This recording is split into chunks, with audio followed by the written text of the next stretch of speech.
Rebecca Lowe from the IBA, and joining me in Naypyidaw, Myanmar is Robert San Pei, a partner at Oric Law Firm in Hong Kong, and most importantly, for the reason that we're meeting today, the Senior Advisor on Legal Affairs to Daw Aung San Suu Kyi. Mr. Pei, thank you very much for joining us. Thank you for having me. Now, Myanmar has been under a dictatorship for 5 decades. Yes. It's now coming out of it. We're seeing legal reforms, political reforms.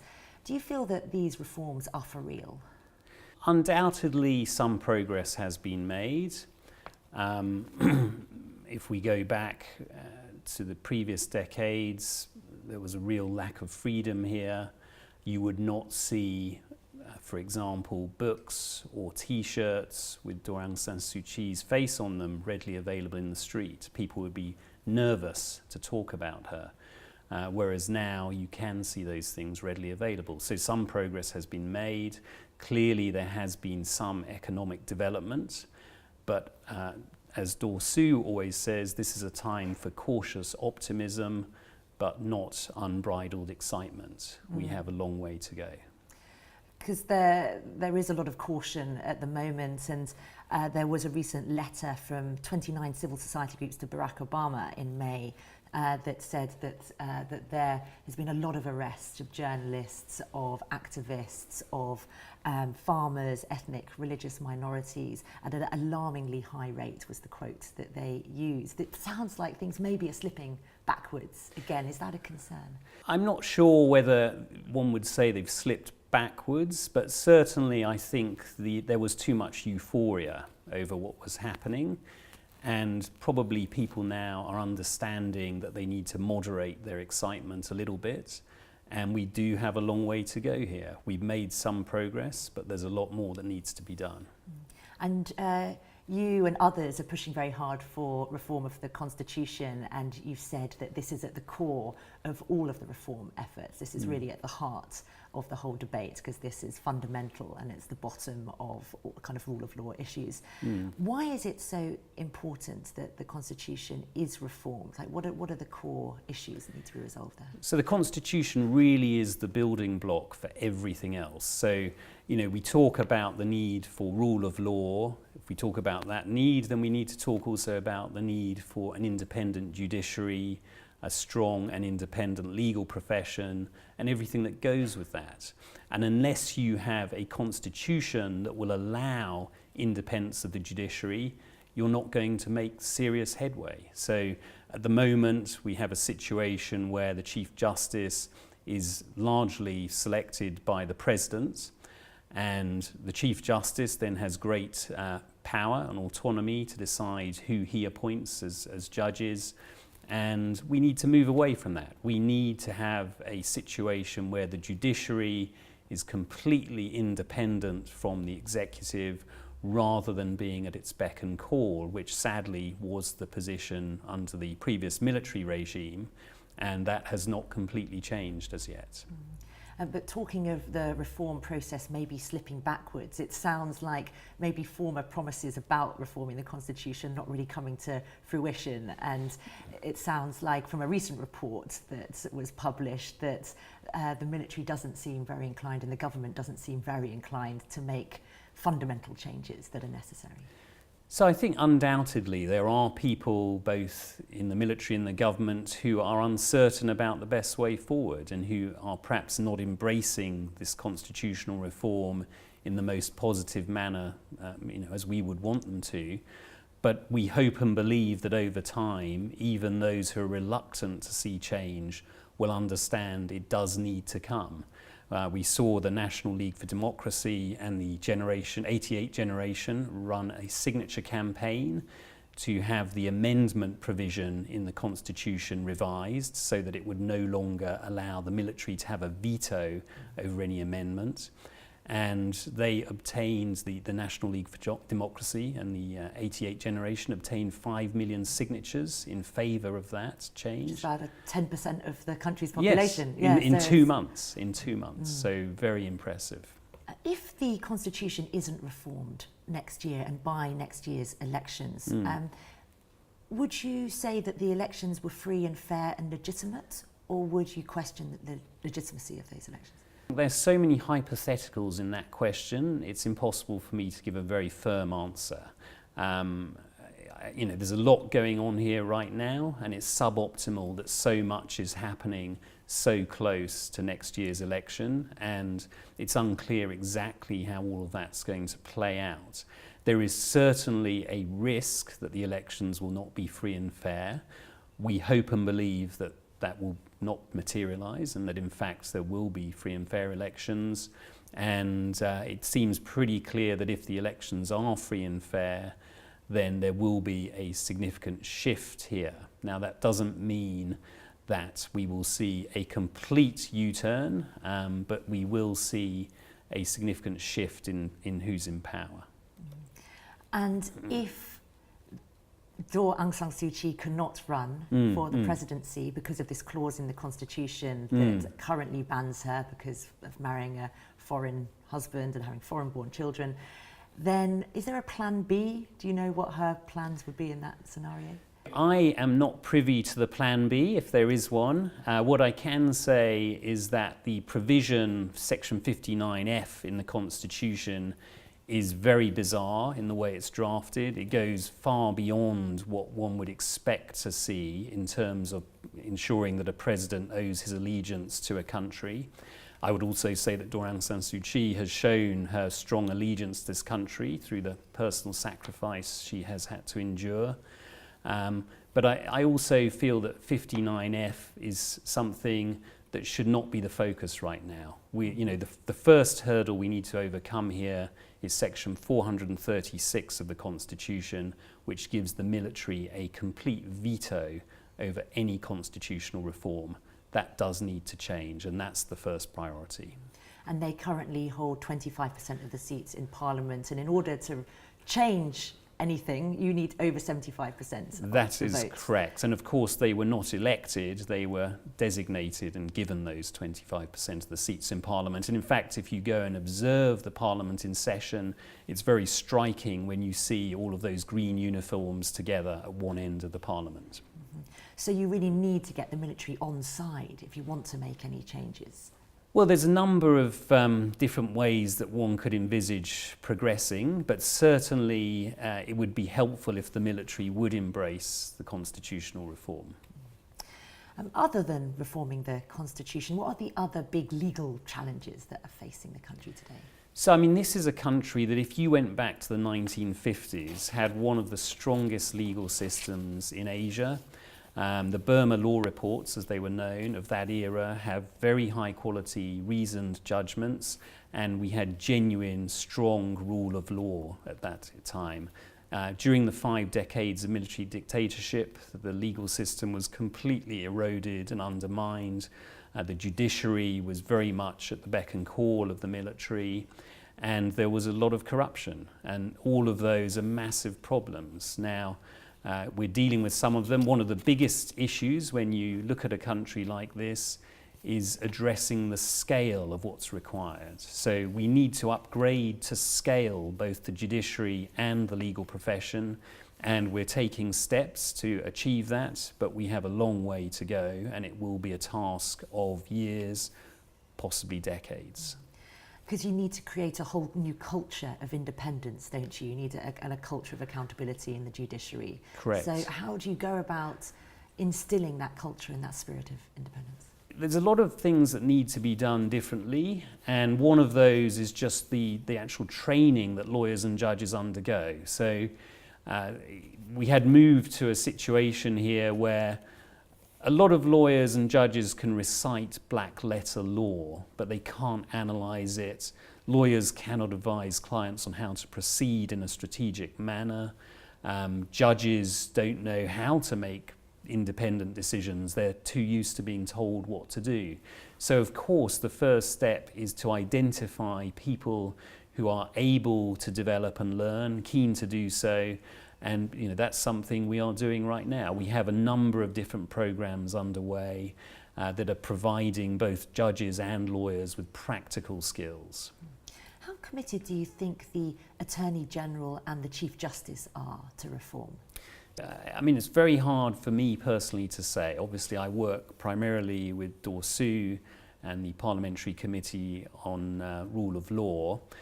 Certainly we have had active engagement from the Attorney General's Office and from the Supreme Court with some of the major endeavours that we're undertaking here.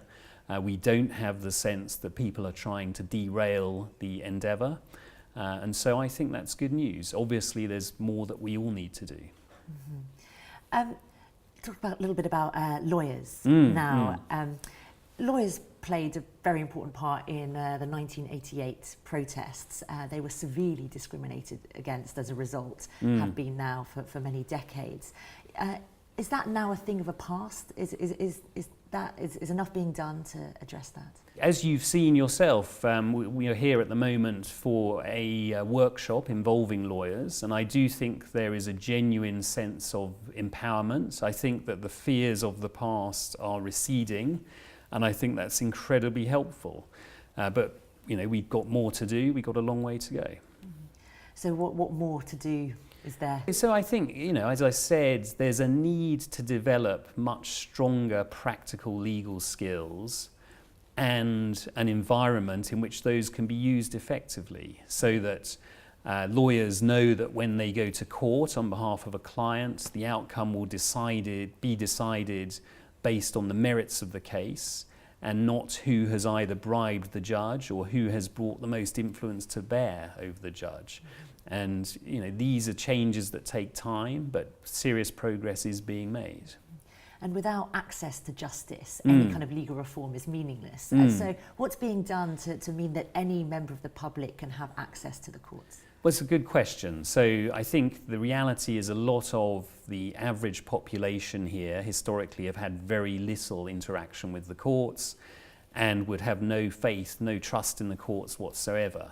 So obviously we need to rebuild the trust, and as I alluded to, we're working on sort of establishing higher quality judges and lawyers, and that over time will hopefully lead to greater confidence in the public at large.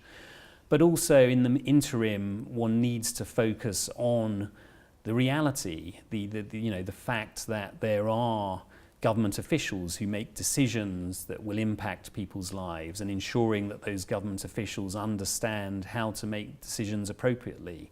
There's a headman in every village who will have some role in mediating disputes, and so helping those headmen understand how you should go about doing so. What is the role of an effective mediator and a fair mediator? Aung San Suu Kyi has spoken on several occasions about the importance of responsible investment in the country and what that could mean for progressing legal and political reforms. Can you talk a little bit about that, how important that is? Sure, of course. The right kind of investment can make a big difference to this country, and as Daw Suu has said many times, she encourages that. She wants investment that involves upgrading to scale members of the population, so labour-intensive sectors are a priority. An obvious one is tourism, which is really taking off in this country and can employ a large number of people, give them access to good, well-paid employment, secure employment. But there are other areas as well that need to be developed. So the education sector here needs a lot of work, and that's another priority. These are just examples. Is it a concern that maybe the international corporate community is not concerned about Myanmar's best interests, that really it's concerned about getting its hands on Myanmar's resources and making a good investment for itself? There may be some element of that, but I think the reality is that capital flows where capital is going to be safe. And that means you need to have strong rule of law, and most foreign investors are looking for strong rule of law in this country. And so until it comes, they will continue to be cautious, highly cautious in what they do here, how much they invest here. And so they want to see stability, and we're hopeful that after the general election next year, they will feel more secure coming here. How strong is the current corporate legal framework in Myanmar? Is that legal framework, is that quite strong? Not really, I Right. would say. So, the Companies Act is being reviewed right now. It's obviously very old. One of the issues here is that a lot of the laws, the modern laws, the foreign investment law, are rather high level. And so that leaves quite a high degree of discretion with bodies like the Myanmar Investment Commission, who may be, and I think often are, acting in best faith, but nevertheless, the fact that they have so much discretion is not ideal. You know, foreign investors want certainty, they want to understand exactly what the law says and how it's going to affect them, and at the moment that is not the case here. And is there a push for reform there as well? There is a push for reform. In some ways it's a double-edged sword in that this reform needs to be done carefully and not rushed.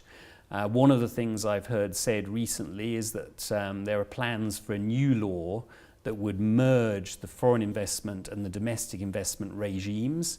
And the immediate reaction I heard from some foreign investors is, well, you know, we're just trying to get used to the foreign investment law that came in 2012, and it's not helpful for us if a new law is going to be enacted, you know, in a few months from now.